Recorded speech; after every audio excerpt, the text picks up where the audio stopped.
ليه النهايات بتاعت الانمي بتكون غريبة؟ لان في الاغلب الشخص اللي بيبدأ يتفرج على انمي هو بيعمل مشاعر بينه وبين الانمي ده وبين الشخصيات اللي موجودة في الانمي، فهو بيبدأ يبني نهاية من وجهة نظره هو وبيبقى شايفها للاحداث اللي بتحصل.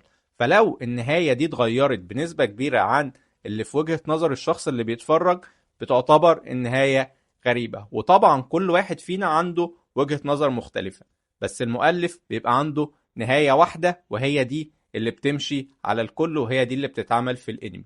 وفي شق تاني للموضوع وهو الضغط من الاستوديوهات بتاعة الانمي، سواء بيكون بسبب المواعيد اللي هم مرتبطين بيها علشان يسلموا الانمي او بيكون باسباب تانية، زي مثلا النهاية بتاعت هجوم العمالقة. النهاية دي قسمت الناس لنصين، ناس شايفة ان النهاية حلوة قوي ومنطقية، وناس تانية شايفة ان النهاية وحشة قوي وما عجبتهمش. وطبعا في انميات تانية زي انمي وان بيس اللي محدش لسه عارف اي نهاية ليه، وانمي هانتر اكس هانتر اللي احنا مش عارفين اصلا هيكون في نهاية ولا توجاشي اصلا مش هيرضى عننا ويكمل الانمي. فانت قولي بقى في الكومنتات ايه اكتر نهاية انمي ما عجبتكش لحد دلوقتي.